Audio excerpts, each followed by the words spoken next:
Hello everyone, Bismillahirrahmanirrahim, Assalamu alaikum. अॼु असां सिखंदासीं poor mind versus rich mind.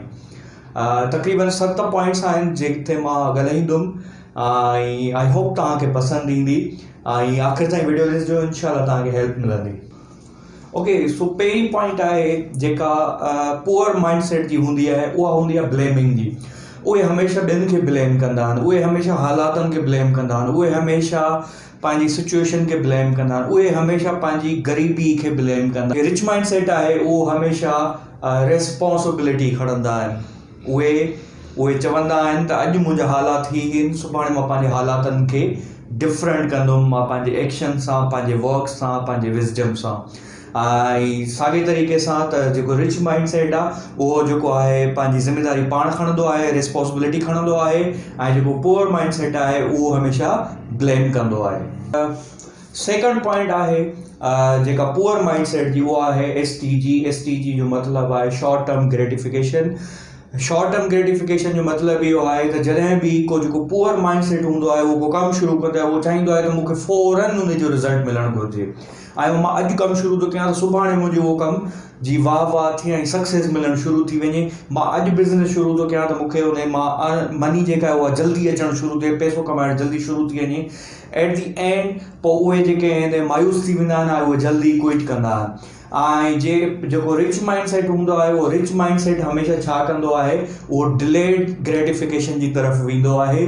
उहो न सोचींदो आहे त मूंखे केतिरो टाइम लॻंदो हिन कमु करण में, कामयाबु थियण में, माण्हू मञता कॾहिं ॾींदा, या मां बिज़नेस में जे स्टार्ट थो कयां त उन मां अर्निंग कॾहिं शुरू थींदी. उहो पंहिंजे स्लो प्रोसेस जी तरफ़ वेंदा आहिनि, जंहिंखे डिलेड ग्रेटिफिकेशन सॼो वेंदो आहे.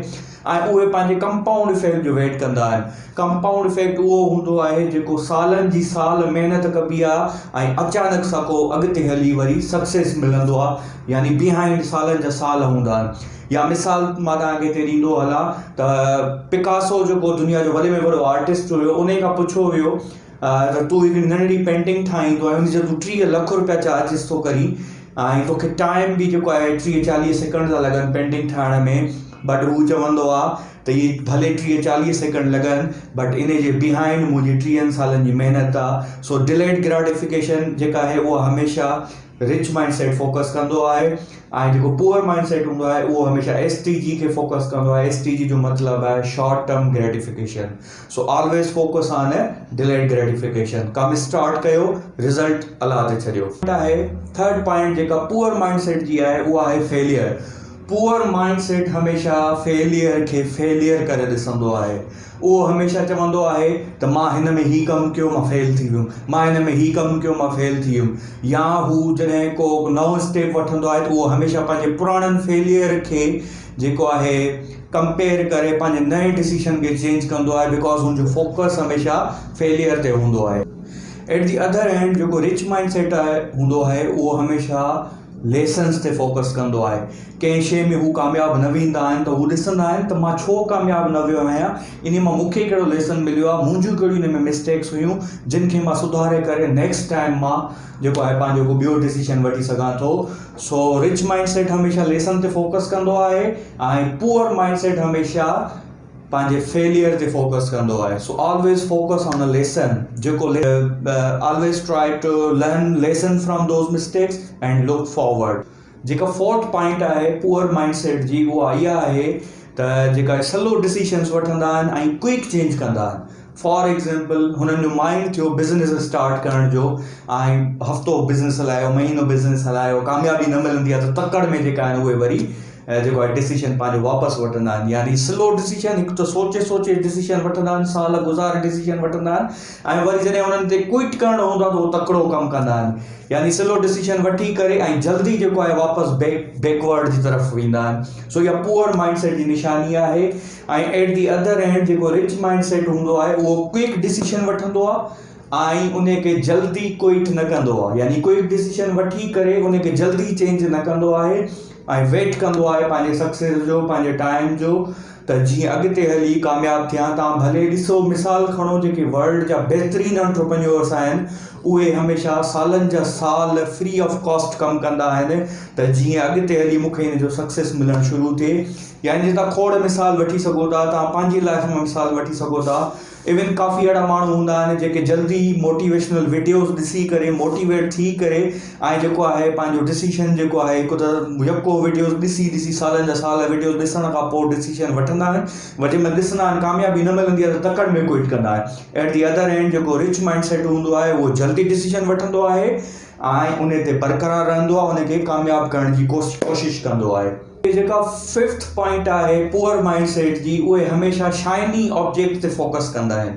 शाइनी ऑब्जेक्ट जो मतिलबु इहो आहे त उहे हमेशह अहिड़ियूं शयूं वठंदा आहिनि जंहिंसां हू फील कराईंदा आहिनि त that they are rich, but actual में उहे रिच न आहिनि हूंदा। उहे हमेशह शो ऑफ कंदा आहिनि, पंहिंजो मतिलबु का बि शइ अहिड़ी वठी करे उहा शो ऑफ करे ऐं असांखे ॿुधाईंदा आहिनि, दुनिया खे ॿुधाईंदा आहिनि त now I am rich, but actually ईअं रिच न हूंदा आहिनि। ऐं worry at the other hand जेको रिच माइंड सेट हूंदो आहे उहो हमेशह सेल्फ इन्वेस्टमेंट ते फोकस कंदो आहे। Poor mind set shiny object ते फोकस कंदो आहे। रिच माइंड सेट हमेशह पंहिंजी ग्रोथ, पंहिंजे विज़डम, पंहिंजी नॉलेज ऐं पंहिंजी डेवलपमेंट ते फोकस कंदो आहे। इहो रिच माइंड सेट जी निशानी आहे। ऐं उन्हनि खे केरु ॿुधाईंदो कोन्हे त तूं रिच आहीं। तव्हां भले बिल गेट्स जो एग्ज़ाम्पल खणो, बिल गेट्स जी ड्रेसिंग मां न लॻंदो त हू रिच आहे। ऐं अमेज़ॉन जो जेको ओनर आहे जेफ बेज़ोस, उन जी ड्रेसिंग खे तव्हां ॾिसंदो, मार्क ज़ुकरबर्ग जी ड्रेसिंग खे ॾिसंदो, जैक मा जी ड्रेसिंग खे ॾिसंदो, इहे दुनिया जा रिचेस्ट माण्हू आहिनि। वॉरेन बफेट जेको आहे दुनिया जो रिचेस्ट माण्हुनि में शुमार आहे, हिन जो नालो, बट हिन जी ड्रेसिंग मां तव्हांखे कॾहिं कोन लॻंदो त दैट दे आर रिच। ऐं शाइनी ऑब्जेक्ट जेको पुअर माइंड सेट हूंदो आहे शाइनी ऑब्जेक्ट ते फोकस कंदो आहे, बिकॉज हीउ चवंदो आहे त मां रिच आहियां। ऐं हुननि खे एट दी अदर हैंड जेके रिच माइंड सेट हूंदा आहिनि, उन्हनि खे चवण जी ज़रूरत न पवंदी आहे, उनखे ॾेखारण जी ज़रूरत न पवंदी आहे, because they already rich. Six जेका आहे पॉइंट आहे पुअर माइंड सेट जी, उहो आहे टाइम फॉर। टाइम फॉर जो मतिलबु आहे त पुअर माइंड सेट वारा माण्हू हमेशह टाइम लाइ कमु कंदा आहिनि, टाइम ते फोकस करे, टाइम खे फोकस करे कमु कंदा आहिनि। तव्हां ॾिसो भले उन्हनि जेकॾहिं जॉब ते वेंदा आहिनि त हमेशह हुनजो टाइम ते नज़र हूंदी आहे त केॾी महिल 5 था थियनि त मां घर भॼां। टाइम जे हिसाब सां जेको आहे कमु कंदा आहिनि ऐं टाइम ते हुननि जी गहरी नज़र हूंदी आहे। ऐं एट दी अदर हैंड जेको रिच माइंड सेट हूंदो आहे उहो हमेशह ॾिसंदो आहे त मुंहिंजे हिन कमु करण सां केतिरी वैल्यू एड थी थिए, चाहे कंपनी में, चाहे माण्हुनि जी ज़िंदगी में, चाहे कंहिं ॿिए कम में, उहे हमेशह वैल्यू एड कंदा आहिनि। यानी मुंहिंजे कम सां दुनिया में केतिरी बेटरमेंट पई थिए, मुंहिंजी कम्युनिटी खे केतिरी बेटरमेंट पई मिले, मुंहिंजी कम्युनिटी खे केतिरो फ़ाइदो पियो मिले। ऐं वैल्यू एड कंदा आहिनि उहे हमेशह ॿियनि जी ज़िंदगियुनि में, इवन पंहिंजी ज़िंदगी में उहे वैल्यू एड कंदा आहिनि। ऐं एट दी अदर हैंड जेको पुअर माइंड सेट हूंदो आहे उहो हमेशह टाइम ते फोकस कंदो आहे, टाइम जे लाइ हू कमु कंदो आहे। ऐं जेको रिच माइंड सेट हूंदो आहे उहो हमेशह वैल्यू ते कमु कंदो आहे, त हू वैल्यू कहिड़ी पियो थो एड करे। लास्ट जेका पॉइंट आहे उहा आहे पुअर माइंड सेट जी निशानी आहे त नॉकडाउन। नॉकडाउन जो मतिलबु इहो आहे त उहे हमेशह ॿियनि जा घर ॾिसी, ॿियनि जूं शयूं ॾिसी चवंदा आहिनि वाह, यानी ॿियनि सां पाण खे कंपेयर कंदा आहिनि। ऐं मिसाल तौरु लॉकडाउन जो मतिलबु इहो आहे त उहे ॿियनि जे घर में वञणु चाहींदा आहिनि, त इहो मां घरु ॾिसां ऐं हुनजी वाह वाह कंदा आहिनि। ऐं जेको रिच माइंड सेट हूंदो आहे उहो हमेशह सेल्फ ते फोकस कंदो आहे त मां इन घर खे ॾिठो, हाणे मां इन खे कीअं बिल्ड कयां, रादर देन विज़िट ऐं कंपेयर करणु। पुअर माइंड सेट हमेशह ॿियनि खे पाण सां कंपेयर कंदो आहे। रिच माइंड सेट पंहिंजो पाण खे पाण सां कंपेयर कंदो आहे त मां कल्ह कीअं हुयुमि, अॼु कीअं आहियां, सुभाणे मुंहिंजो कीअं हूंदो, ऐं मुंहिंजी ज़िंदगी में ॾींहों ॾींहुं इम्प्रूवमेंट अचे पई थी या न पई थी अचे। उहे हमेशह पाण ते फोकस रखंदा आहिनि ऐं पुअर माइंड सेट हमेशह ॿियनि ते फोकस रखंदा आहिनि। So always try to focus on yourself. When you focus on you then nobody can stop you from success। ऐं क्विकली जेकॾहिं असां रीकअप कयूं हिननि 6 शयुनि खे, 7 शयुनि खे, हुन में इहो आहे त पहिरीं आहे त ब्लेम। ऐं पुअर माइंड सेट हमेशह ब्लेम कंदो आहे ऐं जेको रिच माइंड सेट हूंदो आहे उहो हमेशह रिस्पॉन्सिबिलिटी खणंदो आहे।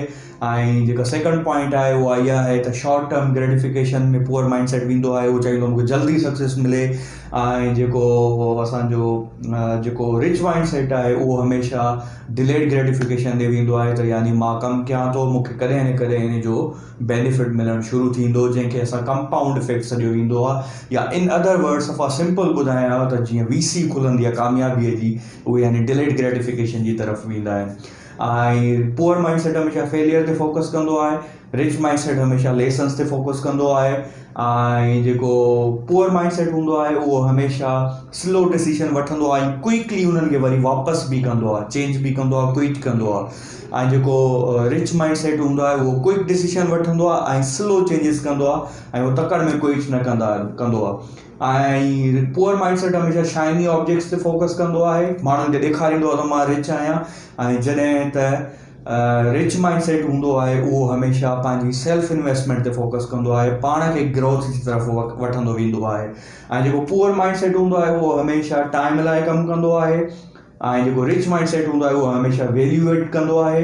ऐं जेको लास्ट आहे उहो हमेशह नॉकडाउन, उन जो मतिलबु इहो आहे त उहो हमेशह पाण खे ॿियनि सां कंपेयर कंदो आहे। ऐं जेको इहो पुअर माइंड सेट ऐं जेको रिच माइंड सेट हूंदो आहे उहो हमेशह पंहिंजो पाण खे पाण सां कंपेयर कंदो आहे। आई होप तव्हांखे इहो वीडियो पसंदि आयो हूंदो। जेकॾहिं तव्हां कंप्लीट ही वीडियो ॾिठो आहे त ज़रूरु इन जो मतिलबु इहो आहे त because U are a rich mind set ऐं तव्हां डिलेड ग्रेटिफिकेशन ते यानी तव्हां में एतिरी टॉलरेंस आहे पंहिंजी सेल्फ ग्रोथ जे हवाले सां त यानी तव्हां ही कंप्लीट वीडियो ॾिठो आहे। कमेंट में मूंखे ज़रूरु ॿुधाइजो त तव्हां ही फुल वीडियो ॾिठो and U are a rich mind set, पंहिंजे बारे में ज़रूरु इहो कमेंट लिखिजो। आई होप हीउ वीडियो पसंदि आयो हूंदो। इंशाल्लाह नेक्स्ट वीडियो सां वरी ईंदुमि तव्हांजी वरी